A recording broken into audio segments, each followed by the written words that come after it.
nyo lang. Question and answer lang tayo. First question, Marisol Abdarman, GMA News. Mike, please, Mike. Kulang ako, ma'am, ha? Kasi Yes, hindi ko okay. matakpan yung camera. Ngayon po yung last day of deliberations sa budget, although they're still hoping na magpapakita po kayo. If first come to worst na talagang mapako na po sa 733 million lang po ang ma-approve, what can the OVP do with that budget, ma'am?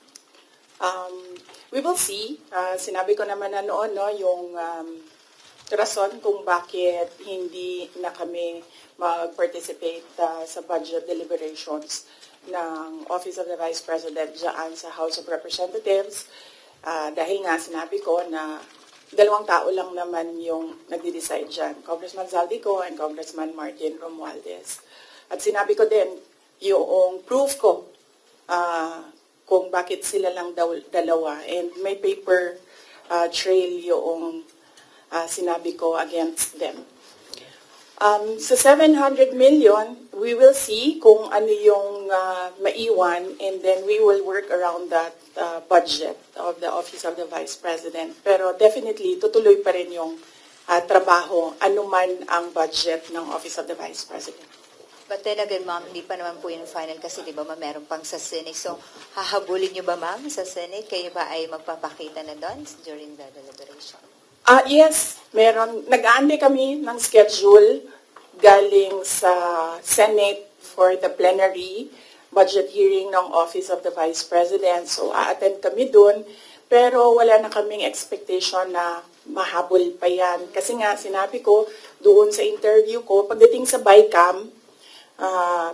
bicameral, kung nasaan nandun na yung dalawa, the Senate and the House of Representatives, wala ding nasusunod doon except si Zaldico at si Martin Romualdez. At ang example ko niyan ay yung attached na list, no, sa classrooms ng Department of Education na kahit pa man tinanong ng mga senador, nandun pa rin siya sa final draft and nandun pa rin siya sa General Appropriations Act. At ang isa pa doon na example ko sa inyo na sila din naman ang nasusunod doon, yung kaguluhan nila at sagutan nila sa AKAP. Wala yung AKAP, di ba? Nakita na lang nila yung AKAP sa bike camp. At sinasabi ni Zaldico, hindi, pumirma ang mga senador eh. So, yun yung example ko na, yun yung proof ko na dalawang tao lang nasusunod dyan. Si Zaldico at si Martin Romualdez. But despite that, ma'am, sure na yung inyong attendance po sa Senate deliberation. Yes. Kahit alam mong, if first come to worst, talagang yun lang makukuha ang budget ng OVP. Opo, oo. Sigurado yung attendance namin. In fact, kahapon, na-discuss namin dyan sa Chief Staff na opisina kung ano yung date para ma-block namin yung date ng plenary ng Senate. But apparently, wala pa daw mga schedule, so nag-aantay kami. Alright. Ma'am, last po, yung show cause order po na pinalabas po ng Committee ng Good Government sa ilang mga OVP officials po. Opo, nabanggit kanina noong nagmo-monitor ng hearing na meron ng show cause order yung ibang mga personnel ng Office of the Vice President. Sabit lang namin sa aming legal dito sa OVP, meron naman kaming legal division, and then we will ask our lead lawyer to come up with a legal opinion. Next, there's a follow-up question from Bea regarding the OVP budget. Hi ma'am, good afternoon po. Bea Peniza from Bomba Radio po. May I ask po ma'am, given the budget nga po na 700 million, napatak po tayo sa mga ganong digits, sa paglilibot nyo din po kasi sa mga lalawigan, ano po yung mga urgent matters or urgent concerns na napapansin nyo na kailangan talaga ng mga sambayan ng Pilipino, and paano nyo po ito mafu-fulfill given that budget po? Ang Office of the Vice President naman kasi, it's complementary yung mga projects namin sa iba't ibang departments ng gobyerno. Meron kaming tally dito sa Office of the Vice President kung gaano kadami yung mga nag-a-access ng projects at ano yung mga projects na ina-access nila. Ang number one talaga dyan is medical and burial. Makikita niyo yan sa lahat ng mga bill sa hospital, laging kulang yung pambayad ng mga relatives ng pasyente. Yan ang number one. And then number two is financial assistance, yung mga hingi nila na augmentation sa kanilang pang-araw-araw. Minsan panggastos, minsan pangbayad sa kuryente, minsan pangbayad sa upa ng bahay, minsan naman humihingi sila kasi nagkukulang na yung pangbayad para sa paaralan, eskwelahan ng mga bata. So iba-iba yung rason nila, pero the same yung request nila, financial assistance. And ang sunod niyan is yung request, hindi lang ng mga taong bayan, but ng mga local government units or even mga barangay officials. Kapag merong disaster, humihingi sila ng tulong para sa pagkain, food and non-food supplies ng mga biktima ng calamity. So yun yung top 3 na lagi naming ma-encounter na hinihingi sa Office of the Vice President. In fact, hindi lang yan sa OVP kasi nung mayor ako, halos the same yung requests ng mga tao. So for the final question ko po, ma'am, punta naman po tayo sa Office of the Vice President po na personals po. So dun po sa budget na po na yun, paano po kaya, hindi po ba mabibitin yung mga personals niyo po pagdating po sa kanilang mga sahod or mga income po nila? Hindi naman po ba sila mabibitin given that budget po? Or may mga benefits pa po ba rin silang matatanggap with that budget? Yan po, ma'am. Yes, oo. Kasi ang unang-unang ginagawa ng budget is pinupondohan niya yung obligations ng gobyerno. Kapag permanent employee ka, obligation ng gobyerno lahat ng bayad sa iyo, hindi lang yung sahod at iba, kasali na yung iba pang benefits. So yan, hindi yan siya pwede tanggalin ng paggawa ng GAA, ng General Appropriations Act. So on that point, kung mawawalan ba sila ng sweldo at benepisyo, hindi. Kasi obligation yan ng government sa employees ng government. It's not the same for those na contracts or hindi sila employees ng government. Hindi guaranteed yung budget para sa kanila. Thank you very much po, ma'am. Okay. Next question. Bongs Magsumbon, Rappler.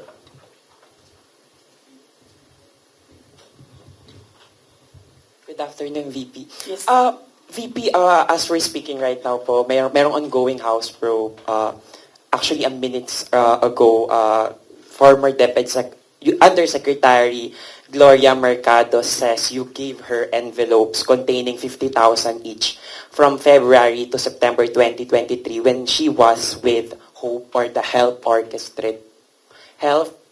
Orchestrate Positive Learning. A DepEd project, she believes it could be to influence her decision as HOPE. Your response po? Dapat siguro kung mag-akusa siya ng ganyan, dapat may papel siya. Tulad ng ako, pag inaakusahan ako, pag sumasagot ako, binibigay ko yung papel. Gloria Mercado is a disgruntled former employee of the Department of Education. She was let go because of loss of trust and confidence sa Office of the Secretary. Una niyang ginawa, well, hindi ko alam kung anong nauna, pero naka-strike 2 siya sa akin. Ang una niyang ginawa, nag-solicit siya ng 16 million pesos sa isang kumpanya on paper using my name without any authorization from the Department of Education. Bibigay ni JC sa inyo mamaya yung papel. Kalagay doon. Pangalawa, noong nag-school visit ako sa Cebu, merong lumapit sa akin na teacher. Sabi niya sa akin, Inday Sara, masakit sa loob namin na mga teachers kami na nasa field. Tapos merong humahawak ng teacher items na wala dito sa aming probinsya o wala dito sa aming region. So, pinakwento ko siya. Iyon naman yung purpose ng aking mga school visits, di ba, sa iba't ibang lugar naman sabi ko, one-on-one tayo, kwento mo lahat sa akin. And then it turned out, ang HR mismo ng Department of Education, our undersecretary, took a teacher item from Region 7, nilagay niya sa central office for a non-teaching task. Ginawa niyang executive assistant niya. Ang apelido nun, Villar. Meron niyang paper trail. So, nung bumalik ako sa central office, tinanong ko, totoo ba na meron tayong teacher item galing sa Region 7 na nandito sa atin? Totoo daw, nasa HR. HR pa mismo ang gumawa ng parang injustice sa teachers namin sa field. So, on that second point, hindi ko na pinalampas. Sinabihan na siya na there is loss of trust and confidence. And you should go. And then she said na, pwede bang mag-retirement na lang ako instead na paalisin ninyo ako. Kasi ang tagal ko na, matanda na ako. And then sinabihan siya, okay, sige. You go. So she's a disgruntled former DepEd employee. At yan yung dalawa na rason kung bakit siya pinaalis. May papel yung 16 million na solicitation niya. May papel yung teaching position sa Region 7 na kinuha niya. And my experience sa kanya, ayoko, factual lang ako ayoko atakihin yung pagkatao niya. Pero when she was HR of the Department of Education, meron kasi akong time dyan for our USEX and ASEX na hindi execom. So, pinapapunta ko yan sila kung sino man yung merong concern, sino yung may problema, pumunta kayo sa akin, mag one-on-one tayo. So, one of those times na one-on-one kami, siniraan niya yung isang USEC, isang ASEC ng Department of Education. And bago pa lang kami nun. In fact, pag alis ko, 2 years lang kami, very, very new. Na nagulat ako. Kasi HR ka eh. Pag HR ka, hindi dapat ikaw yung mag-cause ng away-away sa loob ng institusyon. Dapat ikaw yung maging peacemaker. But siniraan niya yung isang ASEC and isang USEC sa akin mismo. And nagulat ako. Why attack the ASEC or the USEC sa kanilang pagkatao? Hindi naman trabaho. And then, ganun din ang ginawa niya. Nung umalis na siya sa Department of Education because of the 2 points, lumipat siya sa Senate. One of the offices of the senators, then nandiyan yan siya ngayon. And yung isang kaibigan ko doon sa Senado, narinig namin na sige na siya atake. Inaatake niya si Michael Poa, si Reynold Monsayak, si Gerald Chan. Yan ngayon yung nakapangalan sa kanyang statement. Kaya kami, nung nagbasa siya kanina ng statement, hindi na kami nagulat. Kasi naririnig na namin sa opisina, dyan sa Senate, yung mga pinagsasabi niya after she was let go. I think, hindi lang siguro niya matanggap na kasalanan niya kung bakit siya pinalayas sa Department of Education. Pero hindi din talaga namin matanggap na magsusolicit ka sa isang private company on paper 16 million. And then, kukuha ka ng teacher item sa field, gagawin mong EA sa central office. Hindi pwede yun. VP, in relation to that, since you brought up yung names po ni Attorney Poa and Attorney Monsayak. So, during the probe earlier, she said that yung reason daw kung bakit daw siya nilet go ng DepEd nyo po was that she disagreed daw with Attorney Monsayak's suggestion that bidders in the DepEd computerization program just discuss it among themselves to avoid failed bidding. Ngayon ko lang narinig yan. Sa kanya ko lang narinig yan. Pero ako ang nagsasabi, kasi I was the one who fired her out of the Department of Education. Yung dalawang rason na yon, ang rason kung bakit siya pinaalis sa Department of Education. And as I said, may papel yon. Ibibigay namin sa inyo ang papel. Ang HR record ni Villar, nasa Department of Education din. In fact, hanggang ngayon si Villar nasa region kasi sinabihan niya yung region bago siya umalis na ilagay yan sa region, wag yan sa teaching position, pero that person is holding a teaching position. Any more questions regarding the HOR probe? MC, Philippine Daily Inquirer. Hi ma'am, good afternoon. Regarding din sa probe, kasi apparently parang there was a response from some of the congressmen about, yun nga, yung sa, dahil wala nga po kayo ngayon doon, won't you ever attend the House probe, diba? Parang, is there a chance that you might still appear there or at least, kumbaga parang, have any other responses, in responses sa sinasabi nga nila na hindi raw po kayo uma-attend doon sa mga ongoing na inquiry ngayon relating to the alleged anomalies during your time no, sa DepEd? Opo.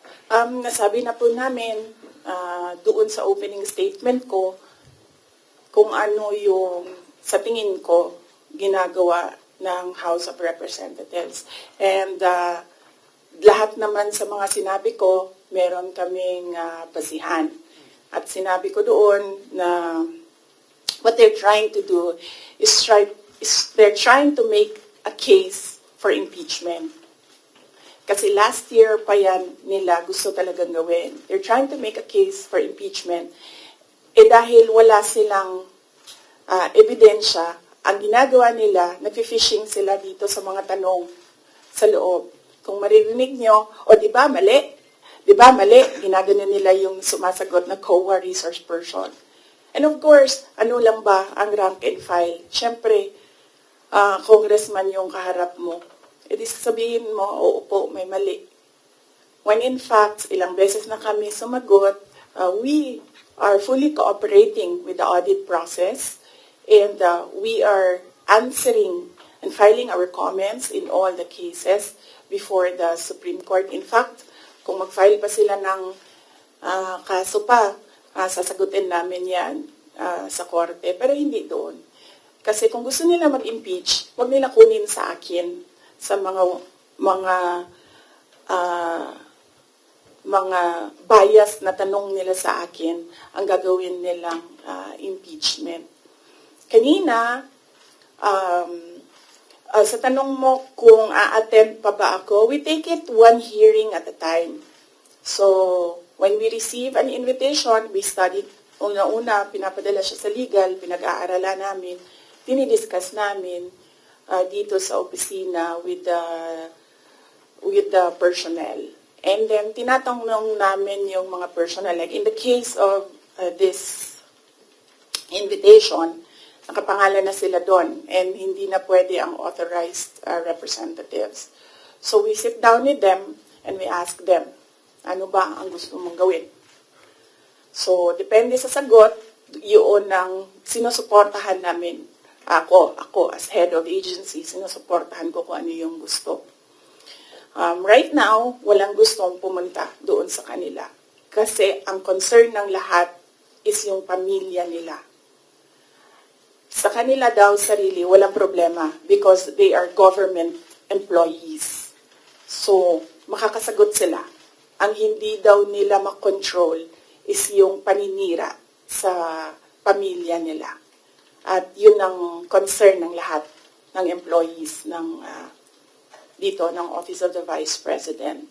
And sabi din ng legal namin, there are valid legal points or legal questions sa nangyayari na hearing, which is the contempt of the letter to Congressman Joel Chua kaninang umaga.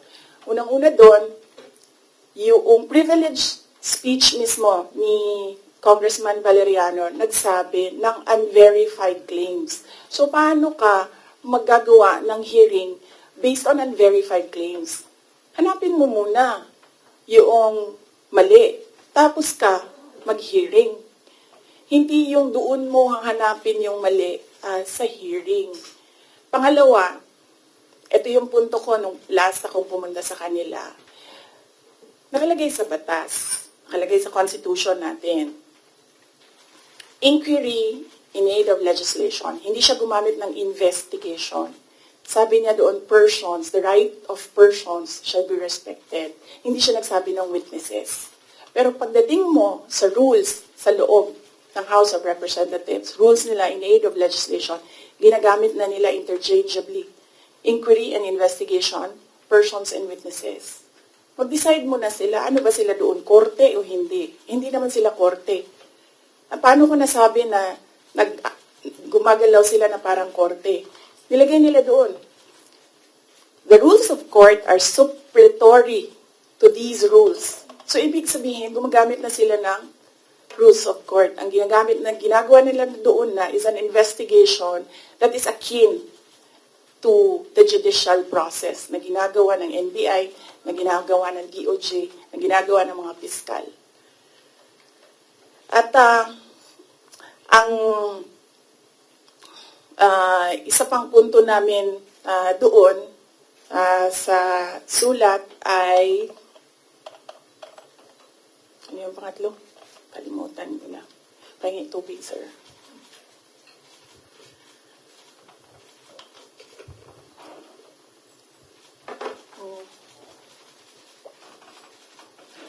Okay.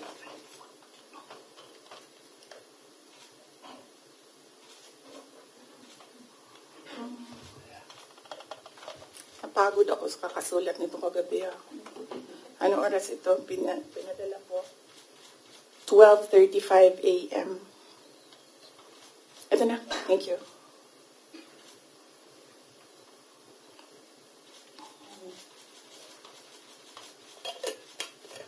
Yeah. Ito yung isang punto ko dyan. Nakalagay doon sa Constitution. The rights of persons appearing therein or affected thereby shall be respected. Nakalagay doon. So, ibig sabihin, dahil in aid of legislation lang ito, at hindi naman ito prosecution or investigation, ibig sabihin, pwede humindi ang tao. Diba? Kasi, ayoko sumali sa pag-craft ng legislation nyo, bakit nyo ako pipilitin? Di maghanap kayo ng ibang resource person. Ang dami namang previous vice presidents dyan. Napakalapit ni former President Gloria Arroyo sa kanila. Yun ang tawagin nila, gawin nilang resource person kung meron talaga silang batas na ginagawa about sa Office of the Vice President. And then ang huli noon is sub judice. Ang daming questions nila na kaparte ng 3 cases na final sa Supreme Court na dapat hindi pinag-uusapan sa labas ng korte. At yung huli, sinabi namin paulit-ulit, nandun kami sa loob ng Commission on Audit. Nag-participate kami sa audit process. Kahit na yung audit na yan, dumating lang yan pagkatapos nila na mag-usap ng Makabayan Block at ni Speaker Romualdez na atakihin ang confidential funds. Sumasagot pa rin kami kahit alam namin kung ano ang motibo sa audit. So, yes. Anong tanong mo, sir? Kalimutan ko. Yun lang po. Yes, sir. Next. Out of security concern na rin ng ibang VP officials and employees kung bakit na rin hindi, you prefer not to go to the inquiry sa House. Security, physical security nila, personal, wala naman kaming problema sa security. Wala akong narinig na gano'n, na comment galing sa kanila. Lahat nagko-comment na maawa sila sa mga anak nila. Okay, so out of family. Next question, Red Mendoza, Manila Times. Good afternoon po, Ma'am. Red Mendoza po from the Manila Times. Ma'am, si Congressman Jill Bongalon of the Ako Bicol Party List said na kung hindi naman daw po kayo interested sa trabahong ito, mag-resign na lang daw po kayo. Sabi din po ni Kong David Suarez, Deputy Speaker David Suarez, na most of the congressmen felt na the Vice President, kayo daw po, with all due respect, ma'am, sabi po, mag-resign na lang daw po kayo kasi parang hindi kayo interested sa trabaho, ma'am. Ano po ang inyong masasabi dito sa sinabi ng quote-unquote young guns of the Congress? Actually, kung mapapansin nyo, hindi ako nakikipag-usap sa kanila. Nakikipag-usap lang ako kay Zaldico at kay Martin Romualdez. Pero pagbibigyan kita, Ren? Yes po. Yes, pagbibigyan kita. Gusto nila mag-impeachment, diba? So apparently, pakiramdam ko at sa tingin ko sa mga nangyayari, wala silang kaso for impeachment. Kaya sila nandyan. Kaya sila sige hanap ng kung anong gagamitin nila. Ngayon, ang track ni Franz Castro, ni Trillanes, is impeachment. Gumawa sila ng isa pang track na resignation. Parang papalabas nila, impeach ka namin for wrongdoing, whatever. And then, itong isang grupo na ito, umalis ka dyan. Kasi kapag hindi ka umalis, kapit tuko ka. Pero, hindi naman kasi ako sasagot sa Young Guns. Dahil, kailangan ko sumagot sa 32 million na bumoto sa akin. Hindi sa isa or dalawa na tao. Kaya, hindi ako aalis dito. Dahil nilagay ako ng mga tao dito, believing that I will work for the country. And that is what we did. We worked. Follow-up lang po, ma'am. Kasi pakiramdam daw po nila, ma'am, meron daw pong mga section ng 32 million ang nawalan na po ng tiwala sa inyo. And specifically po, from the Marcos loyalists who voted you po with the tandem of your ex-friend, President Bongbong Marcos. Ano pong inyong pakiramdam po, ma'am, na parang yung iba po sinasabi ay quote-unquote nabudol dahil sa inyong tandem, ma'am? Hindi ko nasasagutin yan. That needs a sit down. Next. Next question. Ms. Giselle. All right. GMA News Online. Good afternoon, ma'am. Regarding your Calaguas trip po, ma'am, can you give any clarification regarding this? Kasi may mga nagsasabi daw po na during or before no House plenary deliberations, nag-beach trip daw po kayo. Nandun ako sa Calaguas. Isasagot ko nga sana yun doon sa isang question, no? I visited island barangays, and kung tatanungin niyo ako, ano yung problema? Unang-una, ganun pa rin, access to medical care. Dahil island barangays sila, usually pag nagkakasakit daw yung mga tao doon, hindi na nagpapagamot. Doon na lang din sila namamatay. Then pangalawa, internet access. Kuryente, wala silang kuryente doon, generator ang gamit nila. Pag walang capacity para gumasto sa gasolina, wala talagang kuryente doon sa gabi. At pangatlo, yung malinis na potable water. Kasi kumukuha lang sila doon sa tiningnan namin. Kumukuha lang sila doon sa parang tubod gani. Spring. Spring. So, yes. I think, nabasa ko naman yung report ng Philippine National Police. Accurate naman, tama yun lahat. Ang report nila.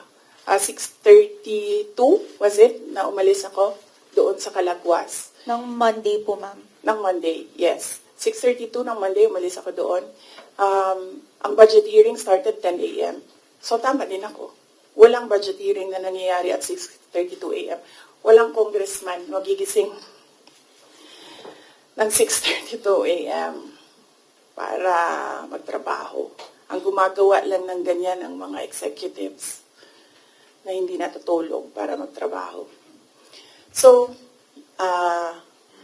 by the time na nag-hearing sila sa budget, 10 a.m., nandun na kami sa Vinson's poblasyon. Umiikot na kami doon sa iba't iba nilang landmarks sa Vinson's. I'm happy na dahil sa aking pagbisita doon ay na-highlight ang Calaguas Islands. They need more visitors there kasi karamihan sa kanila they depend on tourism na nangyayari lang kapag summer. Kasi medyo malayo yung boat ride tsaka choppy yung balot. Maalon. Yes. Next question, Mr. Jason Rubico, SMNI. topic? Baka may question pa sila tungkol sa inyo. Any other follow-up questions? O sa Bicol, tapusin muna natin yung Bicol. Can you tell us more about your meeting with former Vice President Lenny po? I did not have permission from Vice President Lenny to talk about what we talked about. Pero ito lang yung gusto ko sabihin din sa mga tao. Hindi ba dahil kasi hindi alam ng mga tao or walang picture na lumalabas ay hindi ko ginagawa. Isa sa mga tasks na nilista para sa akin dito sa Office of the Vice President is to visit former Vice Presidents doon sa mga residences nila. Ang una kong nabisita, syempre, hindi alam ng mga tao kasi wala namang lumabas na picture, but mag-excuse lang ako sa family. Binisita ko si former Chofisto Gingona, former Vice President Chofisto Gingona sa bahay nila. So, I was welcomed there by the family. Nagkausap din kami ni Sir. And then, next was former Vice President Erap Estrada. Binisita ko din sa bahay niya. Anong purpose ng pagbibisita ko? Nagpapakilala ako sa kanila. Nagsasabi ako na ako yung Vice President. At sinasabihan namin sila as former Vice Presidents, we owe it to them na kung may kailangan sila, susuportahan namin sila, yung opisina ng OVP. And we invite them to lend us memorabilia para sa Office of the Vice President Museum.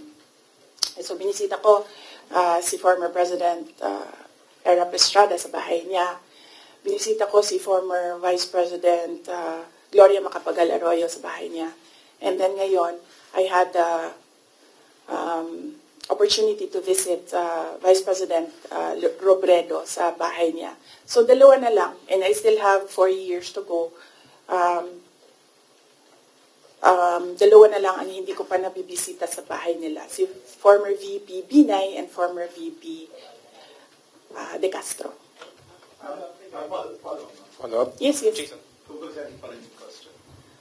Ma'am, yung comment niyo po doon sa sinabi po ni spokesperson ni Vice President Lenny na si Sir Barry, na feel nila nagamit po sila, nagamit po ninyo sila.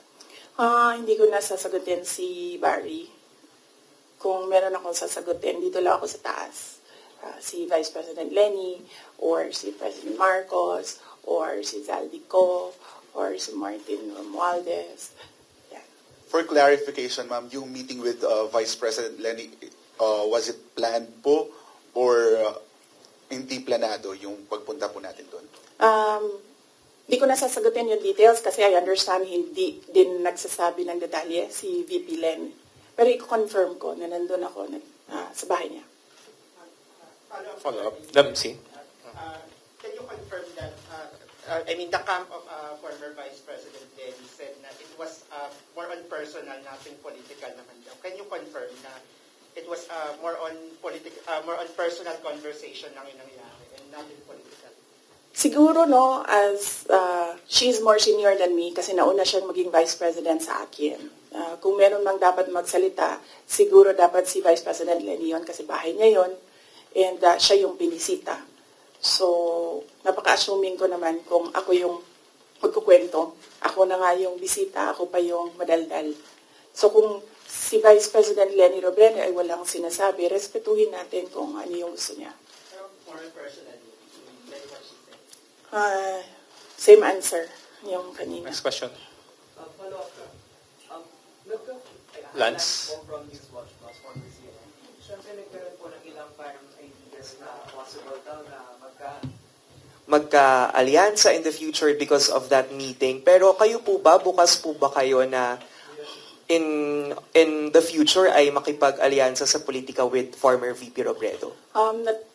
Hindi yan yung nasagot ko, no? Pero nasagot ko na yung question about political alliances noong araw na umalis ako sa Department of Education. Sabi ko doon, inimbita ako ni President Marcos na sumama sa kanila. Inimbita din ako ni former President Duterte na sumama din sa kanila. And right now, hindi ako Ang sinasabi ko nga noon, I'm single and ready to mingle. But right now, hindi ako handa na sumama kahit kanino man because kailangan ko muna ayusin at ipagtanggol ang Office of the Vice President. So nandun tayo sa protect the Office of the Vice President na isa sa mga, of course, duties ng Vice President. Next question, Kat Domingo, ABS-CBN. Ma'am, still on this topic, mayroon pong ibang mga political analysts who are saying that you are who are accusing you of using your visit to Naga as a diversionary tactic, allegedly, doon sa mga intrigue sa inyo sa House of Representatives, particularly the budget hearing. Your defense to this, ma'am? Unang-una, ang diversionary tactic, walk the dog nga sinabi ko noon na ginagawa is yung pag-atake sa akin. Nakita nyo, wala na tayong pinag-uusapan patungkol sa bansa, kundi si Sara Duterte. At hindi na natin napapag-usapan ang kahirapan, ang kagutuman, ang kawalan ng internet, walang internet connectivity sa iba't ibang lugar, kuryente na mahal, kuryente na hindi reliable ang supply. Ang daming problema ng bansang ito. Pero hindi na pag-usapan dahil pinapag-usapan natin si Inday Sara Duterte. Pero wala namang problema sa akin yon. Kaya ko naman sagutin yan lahat kasi alam ko naman wala akong ginawang mali. So kahit ano pang itapon nila, masasagot ko yan.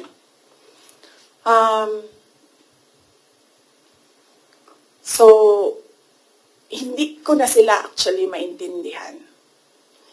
Pumupunta ako doon sa kanila, nagagalit sila. Pag pumupunta ako sa ibang lugar para kausapin ng mga tao, nagagalit sila. Yan yung sinabi ko kagabi doon sa bahay namin. Hindi ko na maintindihan. Galit sila sa lahat ng ginagawa ko. Kausapin ko yung multisectoral groups, nagagalit sila, diversionary tactic. Hindi ko naman inimbento yung fiesta ng Peña Francia doon.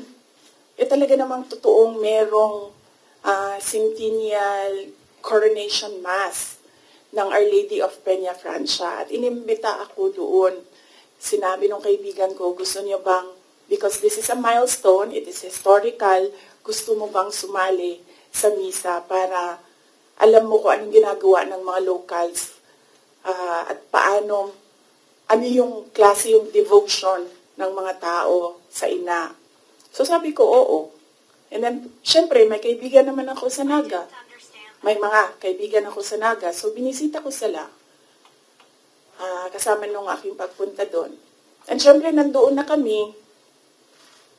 Malapit na ang daet. Sabi ko sa mga kaibigan ko sa daet, magkita tayo. And then pagdating ko ng Vinsons, pumunta si Mayor sa akin, sabi niya, meron kaming Takbuan Festival na nangyayari ngayong week na ito, doon sa kanila, Takbuan Festival. Apparently, ito yung festival ng birthday ni Wenceslao Vinsons.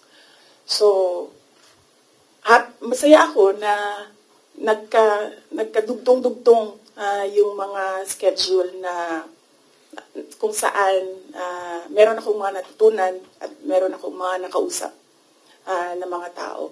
Ang hindi ko lang nagawa doon, hinabol ko, inattempt ko habulin yung OVP Satellite Office sa Legazpi. Kasi meron kaming mga concerns na gusto ko kausapin sila doon. Pero pagdating ko kasi sa Legazpi, 5:30, nagsarado na yung opisina. Ayoko rin naman mag-antay yung mga tao. So, hindi ko naabutan yon. Yun ang hindi ko nagawa sa itinerary ko doon sa Bicol region. So, hindi ko na alam. Galit sila kung makipag-usap ako sa tao. Galit sila pag pumunta ako doon sa kanila. Hindi ko na rin alam. Kailangan ko ba magpaalam? Kakain na ako? Aalis na ako? Hindi ko na sila maintindihan. So, kailangan ko din siguro magpaalam sa kanila kasi pupunta akong Cordillera sa susunod na mga araw para lang malaman na nila, pupunta po ako sa Cordillera kasi merong isang senior citizen na babae doon na naghahanap sa akin. Gusto daw niya ako kausapin. So, magpapaalam po sa inyong lahat. Follow up. Other topic? Follow up because red. Ma'am, confirm lang po, ma'am, kasi may isang online news website, Politico. Paki-confirm lang po to if it's true or not. Si Rex Anthony Villegas daw po, yung sinasabi po ba ninyong kaibigan?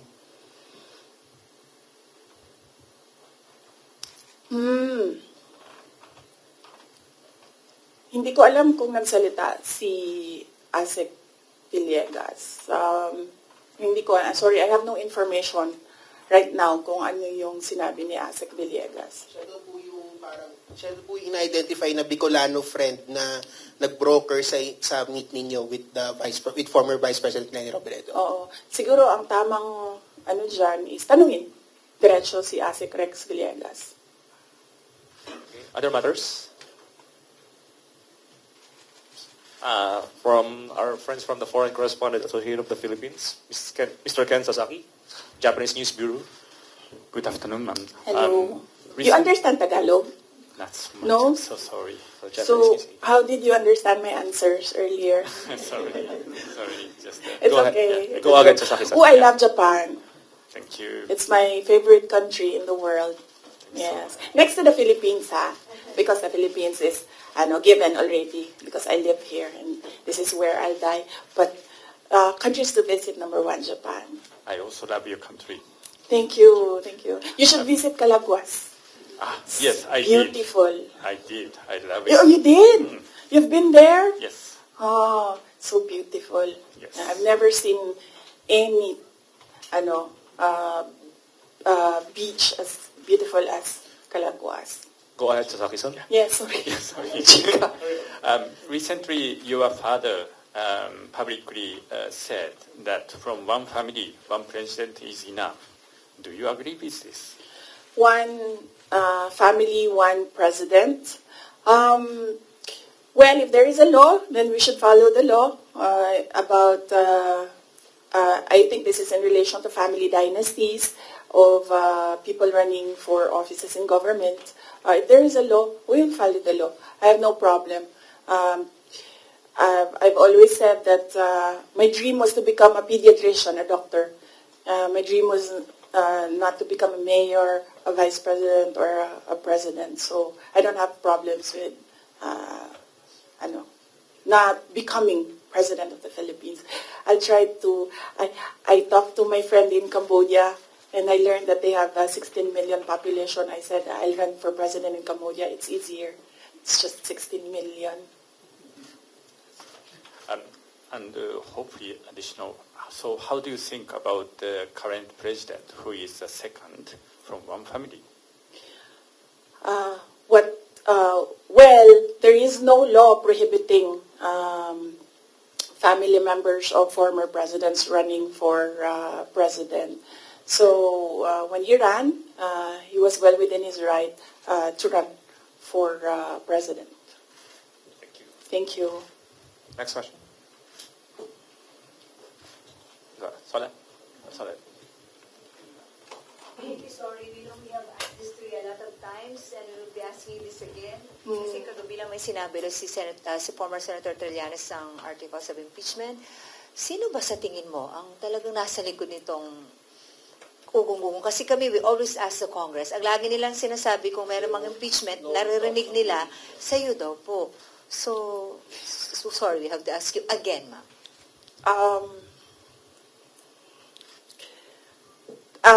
Kinote ko naman na si Representative Castro, di ba? Sa kanya nagsimula yan.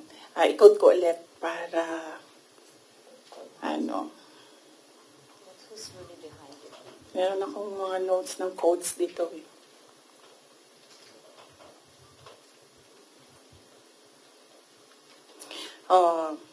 Ito yon, Inquirer ito, yung kinuha ko. Pero I think kinary din siya ng iba't ibang media outlets.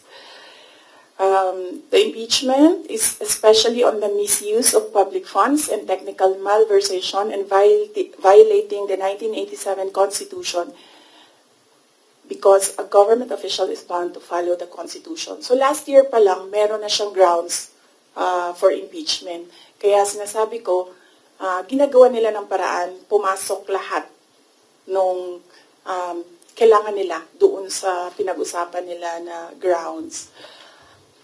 And then yes,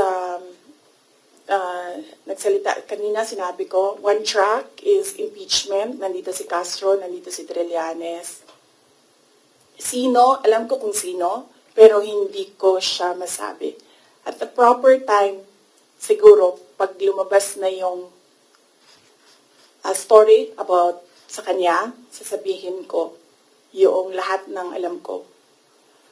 Pero hindi pa kasi lumalabas dito sa hearing yung pangalan niya eh. So, pag merong nagsalita dyan about sa kanya, sasagutin ko, sasabihin ko kung sino. So, iisa lang ang handler ni Risa Ontiveros, ni Sonny Trillanes, at ni Franz Castro. Although si Franz, parang, I think she's serving two masters. Hindi siya direct doon sa isa. Dito lang siya sa isa. Isa lang ang handler nilang tatlo. Kasi ang dami nyo ng materials. Pag inubos natin lahat ngayon, wala na kayong trabaho bukas. Sa susunod na araw, sa susunod na buwan, ano pang trabaho ninyo? Wala na kayong balita. Hindi. Hindi. Alam niyo naman eh. Gusto niyo lang manggaling sa akin. We know the person. Alam niyo kung sino. Gusto niyo lang manggaling sa akin. Pero mamaya na kasi meron kasi siyang kwento eh. Kasi hindi pa kasi lumalabas. So hindi ko malabas yung kwento. So, itong hearing na nandito. Sa quad ko? Sa third hearing ko ba sa good government ko ba lalabas? Or sa Quad ko? Sa good government. About sa akin. Wala naman ako doon sa Quadcom eh. I think sinubukan natin ni Trillanes yung sabi niya mas masahol pa ako kay PRD. Kasi hindi niya ata ma-prove. So, tinigilan niya ako doon sa EJK. So may ina-expect kayo, ma'am, na information against sa'yo doon sa good government na hearing? Ano daw? Sorry. So meron kayong, yung hinihintay nyo na kwento, may ina-expect kayo doon na kwento sa good government na hearing about sa'yo, ma'am? Hindi about sa akin, about sa kanya. Okay. I mean, yes, about sa akin, pero Coming from him? Hearing towards him. Directed, related sa kanya. May video pa yun eh. Any follow-up, Kat? Tapos sabi nila, ako daw yung hindi mapagkatiwalaan. Hindi nga lumalabas yung video. Wala nga nakakaalam ng video eh. Ako lang. Video, ma'am. Ma'am, anong video, ma'am? Basta. Ma'am, anong video po yun, ma'am? Ay, pag sinabi ko yung gender, alam niyo na kagad kung sino eh. Anong video, ma'am? Alam niyo naman, di ba? Gusto niyo lang talaga manggaling sa akin. Ma'am, no, hindi po. JC, alam mo.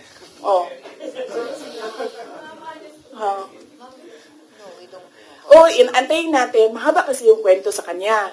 Tapos, pag kinento ko yung parte lang ng question na yan, sayang naman yung ibang chismis. Hindi chismis yan kasi ako yung ako yung may alam. Hindi. Iba pa. Iba pa. Yeah. Hindi ito yung pulveron. Hindi din. Oo. Wala na bang question? Ano na ito? Fishing na ito. Fishing.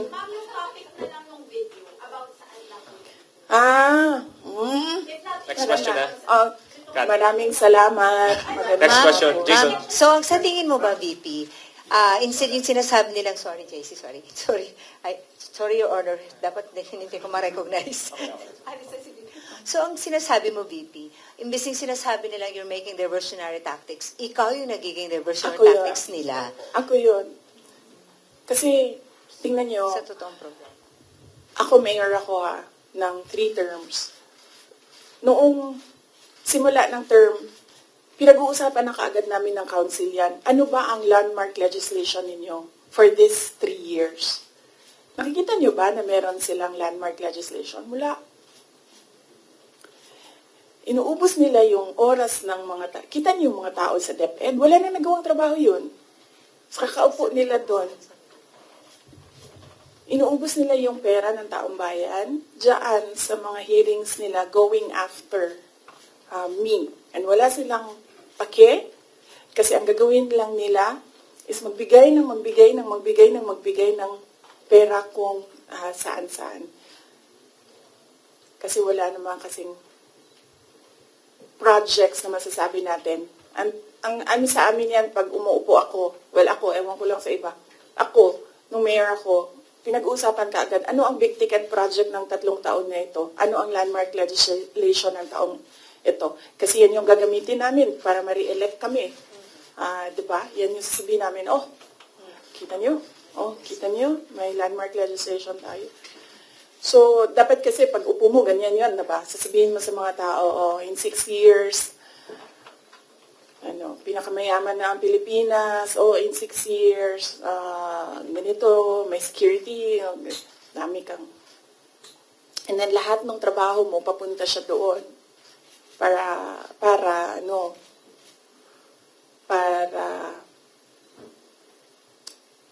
pag-alis mo, nakikita ng mga tao yung trabaho for the past 6 years. So, Follow up. Other matters.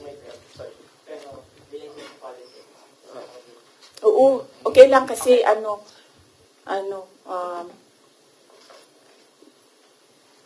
inano niyo yung traffic para pumunta dito. So, kunin niyo na lahat. Thank you, Kunin niyo ma'am. na lahat ng mga kailangan ninyo. Ma'am. Huwag lang about siya. Okay. Okay. Pangalanan natin siya.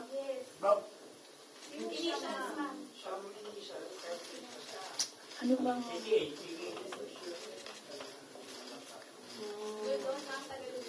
Wala pa akong... Actually, wala akong code name para sa kanya eh.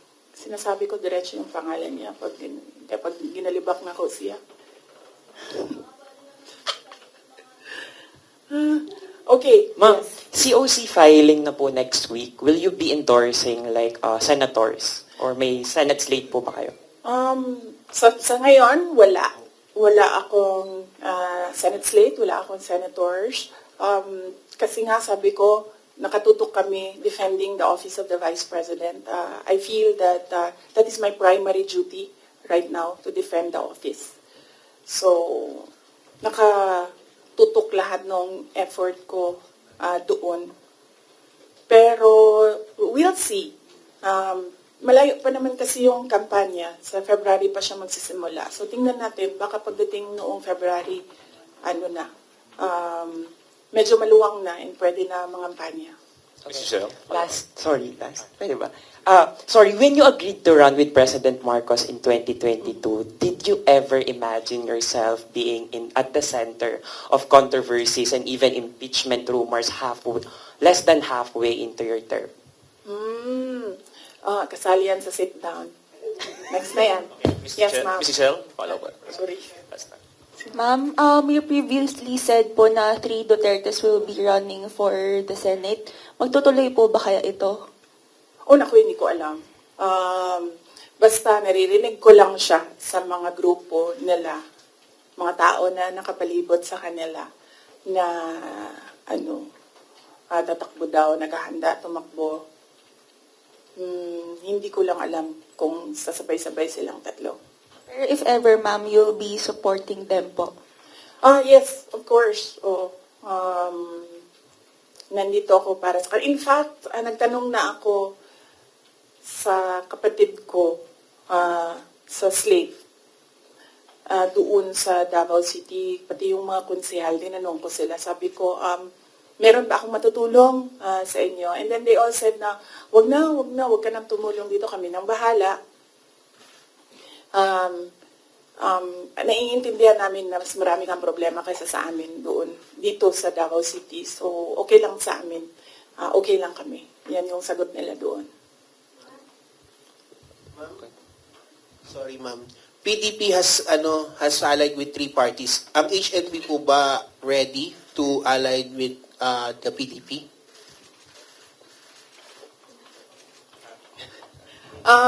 Wala pa kaming discussion na mag-alliance with PDP. But hindi ko alam kung bakit gusto pa nilang makipag-alyansa sa amin. Dalawa lang kami doon na sa partido. Ako tsaka si Mayor Aldavid Uy ng Samal. Kami na lang dalawa na nandoon sa partido. Sa HNP, yes. Last question, Kat Domingo. Ma'am, you had a family dinner, I think, or lunch. Complete family. May photo po. PRRD, your mom, Mayor Baste, Congressman Pulong, and you, I think, in Davao City. What was discussed there politically? Ano rin po yung advice sa inyo ni PRRD when it comes to defending the office of the Vice President right now? And thirdly, meron po bang mga humihingi ng endorsement nyo for the 2025 midterm elections? Okay. Meron bang humingi ng endorsement? Wala naman for the 2025 midterm elections. Ano ang advice ni PRD in defending? PRD, talaga, iniisip niyo, magbibigay ng advice yun. Yan, sasabihin lang nun, sapakin mo na yan, suntukin mo na yan, sunugin mo na yan. Ganun. PRD is a jarhead, no? Alam naman natin lahat yan. So, kung pupunta kay PRD, ang ma-expect mo doon ay galit, sigaw, at volcano eruption, ganyan. Ganyan. So wala. Wala siyang advice defending the office of the Vice President. Ano pa ba yun? Nag-discuss ba kami ng political? Wala kasi matagal yung discussion about family. Nag-rundown kasi sila isa-isa sa apo. Yung mag-asawa. Or mag-ex. Sorry sa mga girlfriends. Nag-rundown sila sa mga apo. So, inisa-isa nila from the eldest apo, anong nangyayari, anong ginagawa, and then sunod na apo. So, lahat ng parent sumasagot. Like, PZD answered para sa mga anak niya, and then Baste answered para sa mga anak niya, and then ako I answered para sa mga anak ko. So, yun yung nangyari. So, medyo mahaba yung discussion kasi marami silang tanong regarding sa mga apo nila. Ay nako, si PRD, pag sinabihan mo ICC, sasabihin niya sa'yo, babarilin ko sila lahat. So yeah, no, wala. There's no talking to PRD. Pero si PRD mo, parang nagsasabi mo, hindi siya may mga apo. Kasi yung sir is tapos. Oh yes, oo. Ang lagi lang kasi nasa kanya is yung mga anak ni Baste, ni Mayor Baste. Yung mga anak namin ni PZD, wala kasi sa Davao, so hindi nakikita. Nakikita lang niya pag break, at saka yung mga ganyan, pag merong occasions like Christmas, birthdays. So, still parang nasa puso pa niya yung mga apo niya. I think mas nasa puso niya yung mga apo niya kaysa sa mga anak niya. Okay? Are you guys satisfied? Thank you.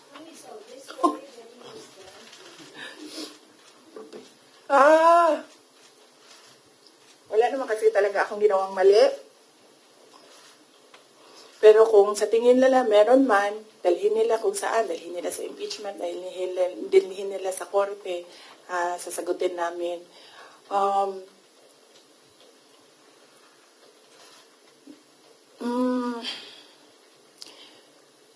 Yun.